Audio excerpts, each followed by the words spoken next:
আজকে আমি আবারও তোমাদের জন্য কাজের ছেলের সাথে ঘটে যাওয়া দারুণ একটা ঘটনা নিয়ে এসেছি। শারদ উৎসব এলে আমাদের বাড়িতে ব্যস্ততার শেষ থাকে না। বাইরে যে যেখানে থাকে সবাই চলে আসে।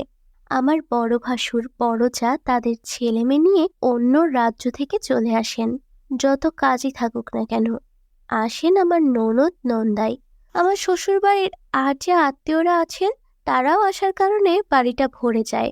আমাদের উত্তর কলকাতার পুজো মানে সে এক এলাহি ব্যাপার। আমি যেহেতু বাড়িতে থাকি মানে গৃহবধূ, তাই পুজোর সব আয়োজন আমাকেই করতে হয়। তবে কয়েক বছর হলো আমার বড় যা আর ননদ আগে থেকে চলে আসে, পুজোর দায়িত্ব সামলাচ্ছেন। তাতে অসুবিধেই হয় আমার, একা হাতে এত কাজ সামলানো যায় না। আমার বর কলেজে পড়ান, ব্যস্ত মানুষ। ছেলে অনার্সে পড়তে চলে গেছে মুম্বাই। গেল বছর মা ছেলে পুজোয় ঠাকুর দেখতে গিয়ে সে কি কাণ্ড! ছেলে ছোকরার দল আমাকে দেখে সিটি দিচ্ছে। ছেলেকে বলছে, গুরু কি জিনিস নিয়ে এসেছো? আর এরকম বলবে নাই বা কেন? আমার বয়সের কতই বা হবে? সেই 18 বছর বয়সে শ্যামলের সঙ্গে পুজোয় দেখা। প্রথম দেখাতেই দুজন দুজনের প্রেমে পড়ে যাই। তখন শ্যামল চাকরি পেয়েছে সবেমাত্র। সেই পুজোর কদিন আমাদের দুজনের বেশ কথা হয়, প্রেম গাঢ় হয়। আর ডিসেম্বরেই বিয়ে হলো। আর তারপরের বছর ডিসেম্বরে আমার ছেলের জন্ম হলো। আমার সেই ছেলে এখন অনেক বড় হয়ে গেছে, দেখতে খুবই সুন্দর আর হ্যান্ডসাম। ছেলের নাম প্রীতম। ছেলে বড় হলো, আমি সেই হোলির যুবতী রয়ে গেলাম। এখন 38 বছর বয়স আমার। চিপচিপে গরম আর গায়ের রং শ্যাম। তবে আমার বরের তাতেই অনেক গর্ব আছে। আমিও তাই ফর্সা হওয়ার জন্য আলাদা সময় নষ্ট করি না। আমার বরের গর্ব আমার সব কিছু নিয়ে। আমার বর এই 43 বছরেও কি সুন্দর দেখতে! আর বিছানার কথা নাই বা বললাম। কিন্তু কয়েকদিন আগে পুজোর বাজার করতে গিয়ে দুপুরে সেদিন আমি দেখলাম আমার বর একটা ওষুধের দোকান থেকে একটা প্যাকেট নিয়ে একজন ফর্সা কলেজের মেয়ের হাত ধরে ট্যাক্সিতে উঠল। আমি দিব্যি দেখলাম পেছনের সিটে শ্যামল মেয়েটাকে নিজের কাছে টেনে নিয়ে বসছে। বন্ধুরা, তার মানে ছাত্রীর সঙ্গে আমার বর এখন কোনো হোটেলে যাবে। আমি একটা ট্যাক্সি করে পিছু নিলাম। দেখলাম ওরা একটা গলিতে ঢুকে একটা আবাসনের সামনে দাঁড়ালো। তারপর 3 তলায় উঠলো। ওরা একটা ফ্ল্যাটের দরজার সামনে দাঁড়ালো। শ্যামল মেয়েটাকে চাবি দিল।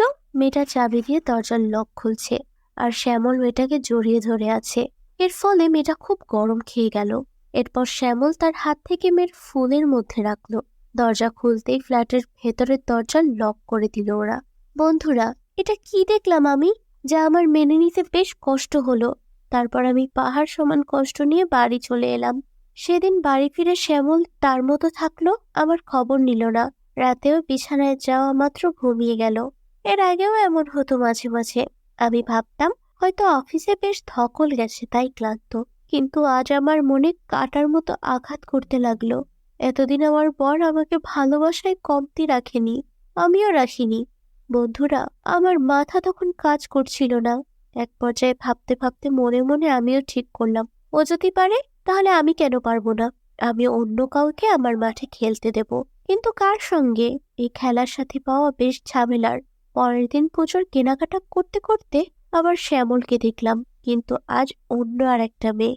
মেয়েটার কাঁধে ব্যাগ দেখে বুঝলাম সদ্য কলেজে ভর্তি হয়েছে। আজও সে গেল সেই ফ্ল্যাটে। আজ ট্যাক্সি থেকে নেমে জানার চেষ্টা করলাম ফ্ল্যাটটা কার। দারোয়ানকে ডেকে জানতে চাইলে সে বলল এটা স্যারের। আমি বললাম, স্যার মানে? স্যারের নাম কি? জানতে পারি শ্যামল চৌধুরী।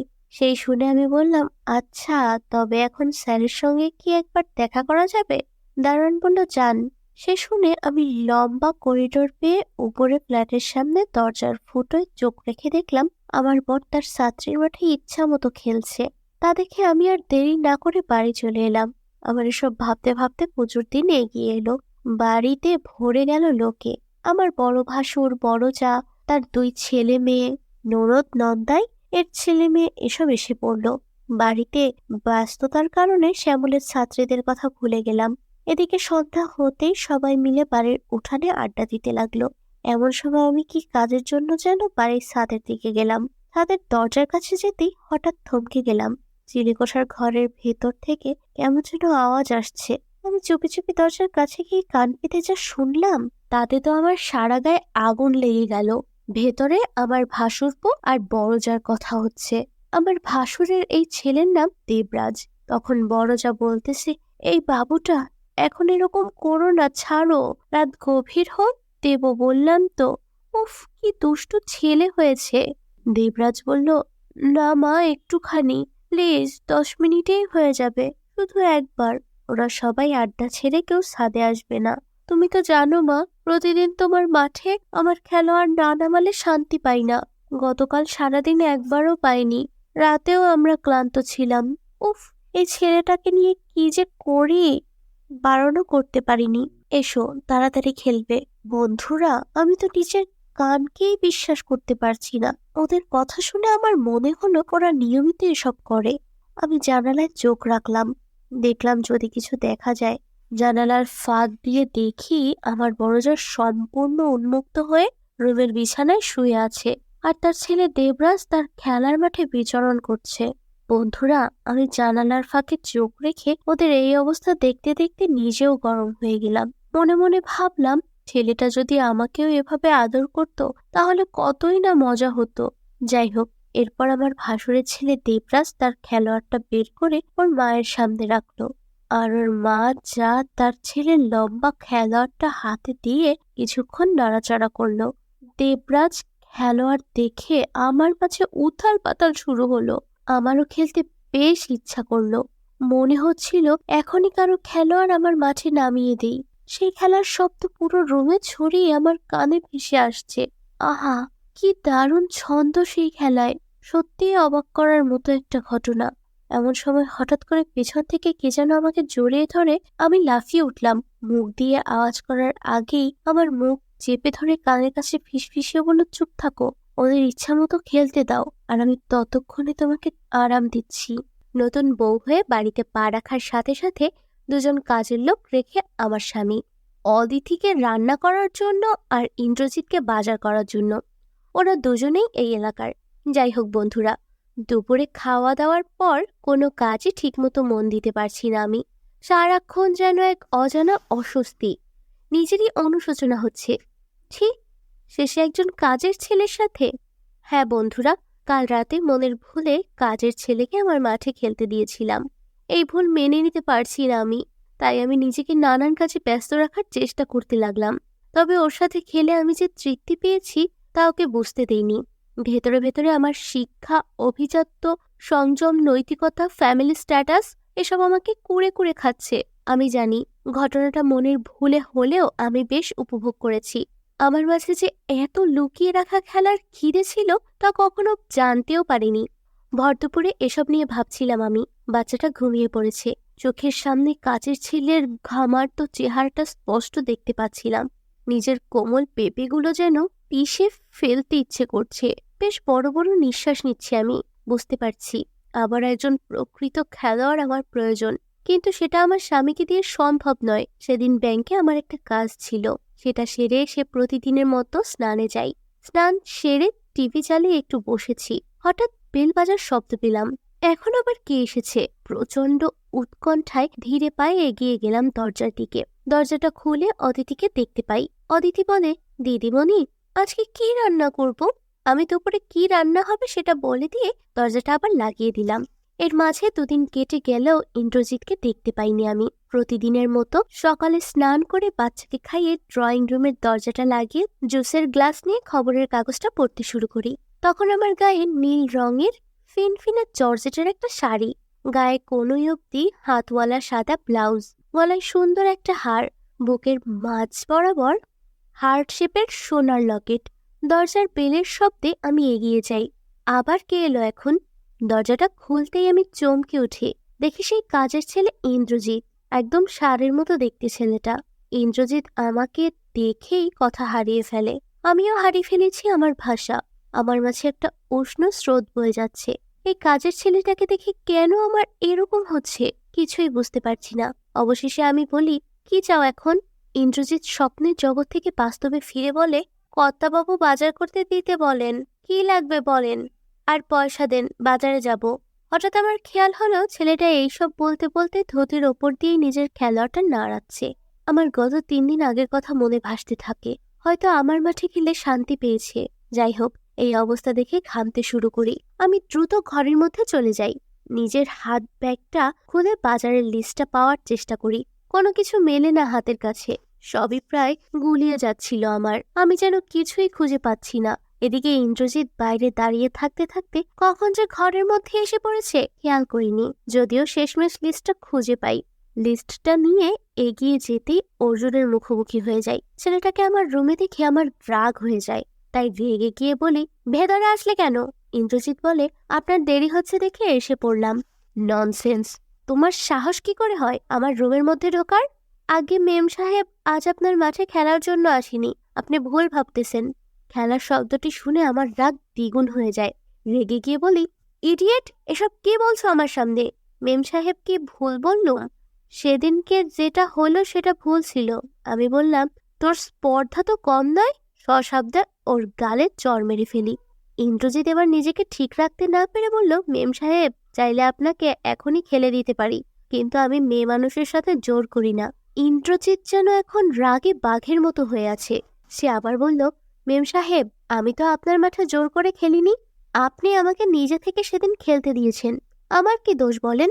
বন্ধুরা অনেকক্ষণ নিস্তব্ধ হয়ে রইলাম। আমাকে দেখে ঠান্ডা হয়ে সোফার পেছনে দাঁড়িয়ে থাকতে দেখে ইন্দ্রজিৎ। সামনে ড্রেসিং টেবিলের আয়না দেখতে পাই। আমি কোনো কথা না বলে চুপ করে থাকি। আমার মাঝে খেলার আগ্রহ জানি আবার বাড়তে শুরু করেছে। ততক্ষণে এই কাজের ছেলেটির ওপর থেকে রাগ পড়ে গেছে আমার। বরং আমার স্বামীর অক্ষমতার কথা ভেবে যেন অপমানিত বোধ করতে লাগলাম। দুঃখ, রাগ তীব্র হতে থাকে স্বামীর প্রতি। এমন সময় ইন্দ্রজিৎ বলে ওঠে, মেম সাহেব, আমাকে মাফ করে দেন। আমি গরিব আর অশিক্ষিত মানুষ। কি বলতে কি বলে ফেলছি। কর্তাবাবুর কাছে দয়া করে কিছু বলবেন না। আমি আসি।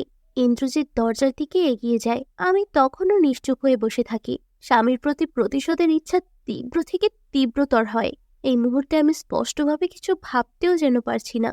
ছেলেটার সামনে এগিয়ে গিয়ে দরজার কাছে দাঁড়ালে আমি পিছন থেকে বলি, আমি কাউকে কিছু বলবো না, কিন্তু যখন ডাকবো তখন তোমার আসতে হবে। ছেলেটা মনে হয় নিজের কানকেও বিশ্বাস করতে পারেনি যে আমি এই কথা বলেছি। আমি ঘরের মাঝে মুখ নিচু করে দাঁড়িয়ে থাকি। ইন্দ্রজিৎ আমার দিকে এগিয়ে আসে। সে কাছে আসতেই আমি শিহরিত হতে থাকি।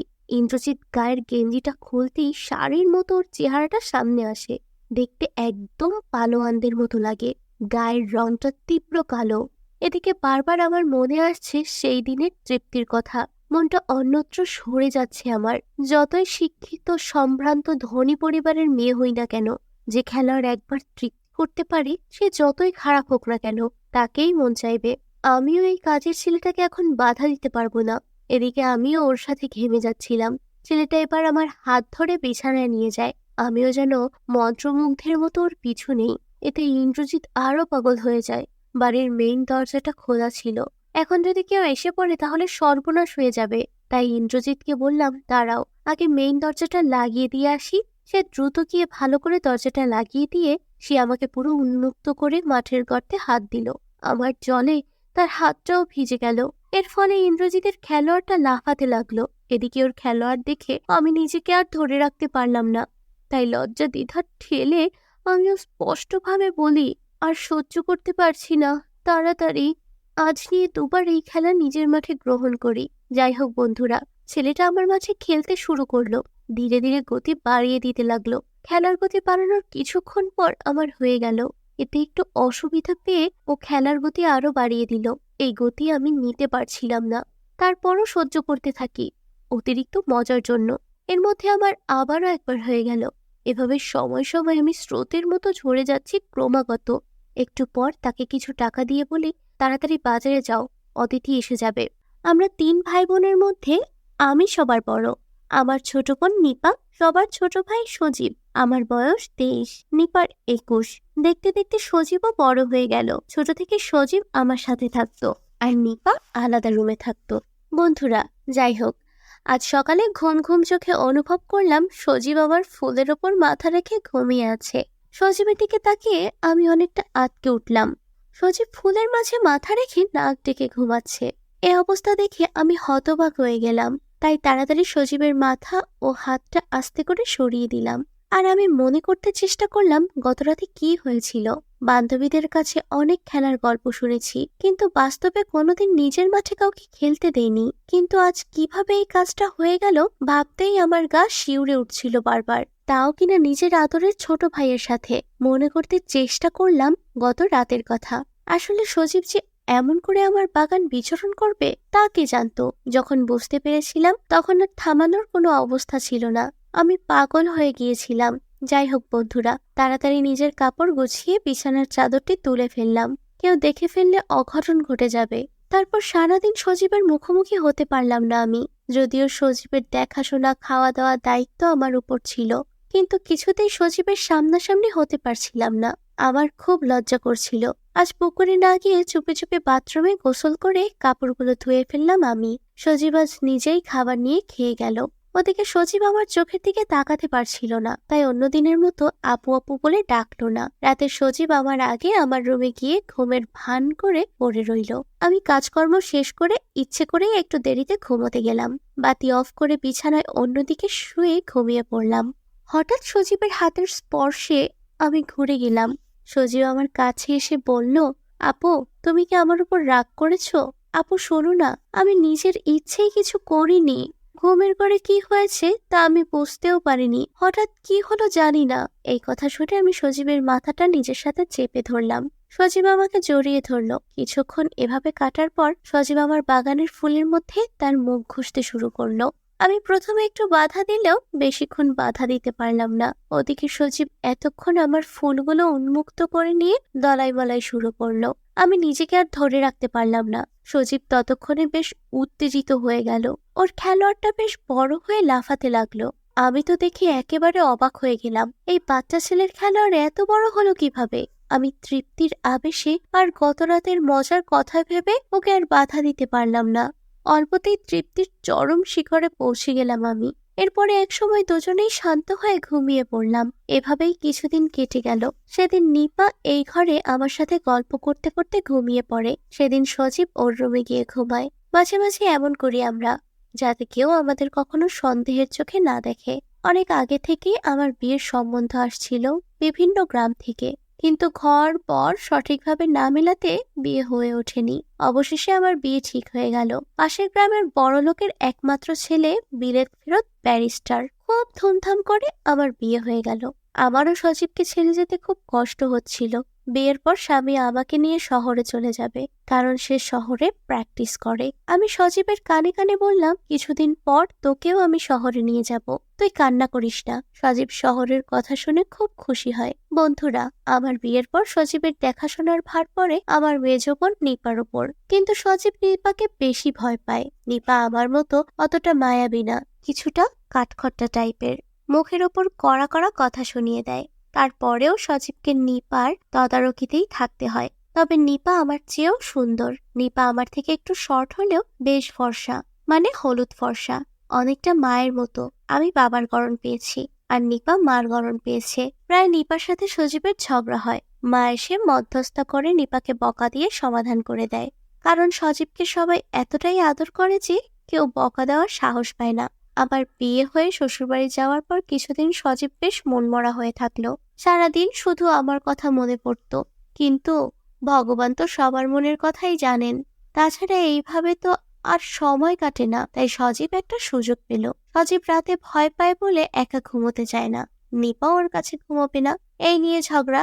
নিপাকে বাধ্য হয়ে সজীবকে ওর বিছানার জায়গায় দিতে হলো, এবং সজীবের স্বভাব মতো ওকে জড়িয়ে ধরে ঘুমাতে দিতে হলো। প্রথমে একটু অসুবিধা হলো। কয়েকদিনের মধ্যে নিপা সজীবের এই শয়নে অভ্যস্ত হয়ে গেল। সবসময় একইভাবে ঘুমিয়ে থাকা যায় না, তাই মাঝে মাঝে বিভিন্ন দিকে ঘুমাতো। তাছাড়া নিপা খুব ঘুম কাতুরে ছিল। একবার ঘুমালে আর হুঁশ থাকতো না। সজীব তো এমনিতেই নিপাকে ভয় পেত, তাই ওর সাথে কোনো প্রকার দুষ্টুমি করার সাহস হতো না। কিন্তু একদিন যা হলো তা কেউ আশা করেনি। নিপা সাধারণত সালোয়ার কামিজ পরে ঘুমাতো, নিচে আর কিছু পরতো না। হঠাৎ করে মাঝরাতে সজীবের ঘুম ভেঙে গেল। সজীব উঠে দরজা খুলে ওয়াশরুমে এসে ঘুমাতে যাবে, এমন সময় দেখে নিপার পাজামাটা একটু নিচে নেমে গেছে। সজীবের মনে দুষ্টু বুদ্ধি চলে এলো। আস্তে করে মাঠের গর্তের চারিদিকে ঘাসের ওপরে হাত বোলালো। নিপা কিছুই বলল না। সজীবও জানে নিপা ঘুমোলে সহজে জেগে ওঠে না, তাই একটু সাহস পেয়ে তার খেলার মাঠ একেবারে উন্মুক্ত করে ফেললো। এর মধ্যেই সজীবের খেলোয়াড় রেডি হয়ে লাফাচ্ছে। সজীব আস্তে করে অবনতি মাঠের মধ্যে খেলোয়াড় নামালো। এভাবে কিছুক্ষণ চুপ করে থাকার পরও নিপা হা করে ঘুমোচ্ছে দেখে সজীব আস্তে আস্তে শুরু করলো। সজীব একসময় আর সইতে না পেরে জোরে খেলতে লাগলো। সাথে সাথে নিপা জেগে গেল। সজীব চুপ করে খেলোয়াড়টা বের করে ঘুমের ভান করে থাকলো। ওদিকে অপর দিকে নিপা আকাশমুখী হয়ে আবার ঘুমিয়ে পড়লো। এবার নিপার মাঠের উপর উঠে সজীব আবারও খেলতে থাকলো। যখন নিপা সবকিছু বুঝতে পারে তখন অনেক দেরি হয়ে যায়। কিছুই করার নেই, যা হবার তাই হয়ে গেছে। তাই মজার কথা চিন্তা করে সজীবকে নিজের সাথে চেপে ধরলো। বেশ কিছুক্ষণ খেলার পর নিপাকে তৃপ্তি দিয়ে সজীব শান্ত হয়ে গেল। আজ আমার দাদার ছেলে মানে আমার ভাতিজার সাথে আমার একটা সুন্দর গল্প শোনাবো। আমার নাম মিতালি, এখন বয়স 30-এর মতো হবে। আমার স্বামী যখন পরলোক গমন করে তখন আমার বয়স ছিল 25 বছর। বন্ধুরা, আমার গঠন খুব ভালো আর আকর্ষণীয়। আমি বেশ লম্বা আর বড় ফুলের অধিকারী। আমি সবসময় ফিনফিনে জর্জেটের পাতলা শাড়ি পরি। আমি যখন বাইরে বের হই লোকজন আমার ফুলের বাগানের দিকে চোখ বড় বড় করে তাকায়। সবাই আমার পেছনে বেশ ভালো মন্তব্যই করে বলে আমি জানি। আবার মাঝে মাঝে তাদের কণ্ঠ আমার নানা প্রশংসাও শুনতে পাই। তবে তাদের এরকম দৃষ্টি আর কমেন্ট আমার বেশ ভালো লাগে। কিন্তু জানোই তো বন্ধুরা, শুধু কথায় কি আর চিড়ে ভেজে? তাই সত্যি সত্যি আমারও একজন চাই যে আমার মাঠে খেলে আমাকে শান্তি দেবে। বন্ধুরা, আমার স্বামী গত হয়ে যাবার পর থেকে আমার মাঠে আর খেলা হয়নি। মাঠটা আমার ফাঁকাই পড়ে রয়েছে। তাই কারোর সাথে খেলার জন্য আমি হন্য হয়ে আছি। আজকাল আর নিজেকে সামলাতে পারছি না। তারপরও নিজেকে শান্তি দেবার জন্য মাঝে মাঝে অবাধ খিদের জন্য আঙুলের বদলে বাগানের সবজিও ব্যবহার করি। এভাবেই চলছিল আমার জীবন। কিছুদিন আগে আমার নিজের ভাইয়ের ছেলে পিয়াস আমার বাসায় বেড়াতে এলো। এখানে অনেকদিন পড়াশোনা করবে। সে ফার্স্ট ইয়ারে পড়ে। আমার ভাইয়ের ছেলেটা দেখতে খুব সুন্দর আর হ্যান্ডসাম, ঠিক ওর বাবার মতোই হয়েছে। ওর বাবা অর্থাৎ আমার ভাইয়েরও দানবের মতো চেহারা। সে গ্রামে থাকে, ওখানকার বড় ব্যবসায়ী। তার বিশাল চেহারার জন্য অনেকে তার সাথে কথা বলতে ভয় পায়। এর জন্য বেশ দাপটের সাথে এলাকায় ব্যবসা করে আমার ভাই। আমার বিয়ের আগে ওর জন্যই আমি কখনো প্রেমও করতে পারিনি, কেননা কোনো ছেলে আমার সাথে কথা বলার সাহসই পেত না। একদিন কলেজে একটা ছেলে প্রেম নিবেদন করতে সে আমার হাত ধরেছিল। ভাই এটা জানতে পেরে মেরে ওই ছেলের হাত ভেঙে দিয়েছিল। এরপর থেকে আর কোনো ছেলে আমার দিকে মুখ তুলেও তাকানোর সাহস পেত না। সেজন্যই বিয়ের আগে কোনো ছেলের সাথে আমি ইটিস পিটিস করতে পারিনি, যার ফলে আমার মাঠে কোনো খেলোয়াড়ও নামাতে পারিনি। মনে মনে ভাবতাম কবে যে বিয়ে হবে আর আমার মাঠের মধ্যে কবে খেলোয়াড় নিব। অবশেষে আমার বিয়ে হয়ে যায়। আমার স্বামীর আমার মাঠে প্রথম খেলোয়াড় হতে পেরে সে আমাকে নিয়ে বেশ গর্ব করতে লাগলো। তবে বিয়ের পর স্বামীর ভালোবাসার কারণে আমরা অনেক কিছু পরিবর্তন হতে থাকে। এদিকে স্বামীর অবাধ খেলাধুলা আর অন্যদিকে আমার খোলামেলা চলাফেরা, সব মিলিয়ে বেশ ভালো দিন যাচ্ছিল আমার। কিন্তু এই সুখ আর বেশি দিন টিকে না। আজও ভাইয়া ছেলেকে দেখে খুব খুশি হলাম। এলাকার ছেলেদের দেখে মনে মনে অনেক কিছুই ইচ্ছা ঘুরপাক খেললেও ভাইয়ের ছেলে পিয়াসকে নিয়ে আমার মনে কোনো খারাপ ইচ্ছে জাগেনি। তবে একদিন আমি বাজার থেকে বাসায় ফিরলাম। পিয়াস একই বাসায় ছিল, বাইরের চাবি ছিল। তাই আমি নক না করে চাবি দিয়ে দরজা খুলে ভেতরে ঢুকলাম। আমি দেখলাম পিয়াসের ঘরের দরজা আধা খোলা। আমি উঁকি মেরে ভেতরে তাকালাম। ভেতরে চোখ রেখে আমি তো অবাক হয়ে গেলাম। পিয়াস টেরও পায়নি যে আমি বাসায় এসে গেছি। সে একটুও বুঝতে পারল না। আমার তখন কেন জানি পিয়াসের ওটা হাত দিয়ে ধরতে ইচ্ছে করছিল, কিন্তু সাহস হলো না ভেতরে যেতে। তাই তাড়াতাড়ি বাথরুমে গিয়ে আমি নিজেকে ঠান্ডা করলাম। বিকেলে আমি পিয়াসকে জিজ্ঞাসাও করলাম পড়াশোনা কেমন চলছে, কোনো অসুবিধা হচ্ছে কিনা। পিয়াস বলল, না না, কোনো অসুবিধা নেই, আমার অনেক ভালো লাগছে তোমার এখানে। আমি মনে মনে ভাবলাম, আমার মতো কেউ চোখের সামনে থাকলে মজা তো লাগবেই বাবু। সেদিন রাতে আমি ঘুমোতে পারলাম না। চোখ বুঝলেই পিয়াসের খেলোয়াড়ের কথাটা মনের মধ্যে ভেসে ওঠে। ঘুমানোর জন্য প্রায় অনেকক্ষণ চেষ্টা করার পর কিছুটা দ্বিধাদ্বন্দ্ব নিয়ে পিয়াসের ঘরে গেলাম। ঘরের ডিম লাইট জ্বালিয়ে পিয়াস গভীর ঘুমে আচ্ছন্ন হয়ে ঘুমাচ্ছে। ঘুমের মধ্যেই কেন জানি নিলয়ের খেলোয়াড়টা শক্ত হয়েছিল। শুনেছি ছেলে মানুষরা আবোল তাবোল স্বপ্ন দেখলে নাকি এমন হয়, তবে আমি নিশ্চিত পিয়াস স্বপ্নে আমাকেই দেখছে। যাই হোক, আমি আস্তে আস্তে সাহস করে হাত দিলাম। আমার হাত লাগতেই ওটা আরো জেগে উঠল। এদিকে আমি কাঁপতে লাগলাম, কেননা এটা আমার স্বামীর থেকে প্রায় দ্বিগুণ। আমি আর কিছু না ভেবে ওটা একটা চুমু দিলাম। আমি পিয়াসের দিকে তাকালাম জেগে উঠল কিনা। দেখলাম ও এখনো গভীর ঘুমে। আসলে ঘুমোচ্ছে নাকি অভিনয় করছে কে জানে। তবে আমার ভয় লাগছিল, যদি জেগে যায় তাহলে কেমন ব্যাপার হয়ে যাবে। তাই ভয়ে মন না চাইলেও ওখান থেকে আমার রুমে এসে ঘুমিয়ে পড়লাম। পরদিন সকালে যখন নীলার সাথে দেখা হলো, আমার মনে হলো পিয়াস যেন কিছু বলতে চাইছে। আর প্রথমবার লক্ষ্য করলাম পিয়াস আমার দিকে কেমন নজরে যেন তাকাচ্ছে। আমি ফ্রি থাকায় বললাম, চল আজকে একটা মুভি দেখি হলে গিয়ে। আমার কথা শুনে পিয়াস খুব খুশি হলো।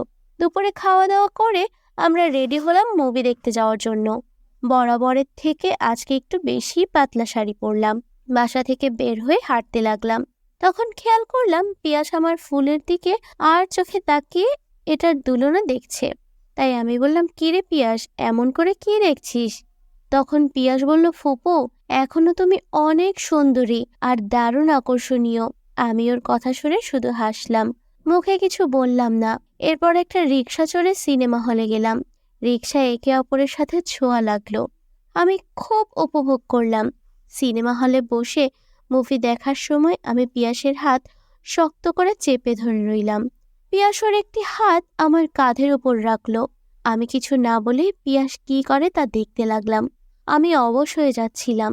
এর সাথে বেশ আরামও লাগছিল, তাই ওকে কিছুই বললাম না। সে আরো বেপরোয়া হয়ে গেল। আমার ফুলগুলো দলাই মলাই করতে শুরু করলো। আমার পক্ষে আর চুপ করে থাকা সম্ভব হচ্ছিল না। তাই আমি পিয়াসের কানে ফিস ফিস করে বললাম, পিয়াস চল বাসায় যাই। আমি উঠে আমার সবকিছু ঠিক করে সিনেমা হল থেকে বেরিয়ে এলাম। পিয়াস আমার পিছু পিছু চলে এলো। বাসের ভেতরে ঢুকে আমি দরজা বন্ধ করে দিলাম। এক পর্যায়ে আমাকে আরো গরম করে সে আমার মাঠের মধ্যে তার খেলোয়াড় নামিয়ে দিল। তার খেলোয়াড়ের আগমনে আমার প্রথমে বেশ লাগলো। এরপর সে খেলতে শুরু করলো। আমি তার খেলায় দারুণ মজা পাচ্ছিলাম। অনেকদিন পর এই সুখ পেয়ে আমার মন ভরে গেল।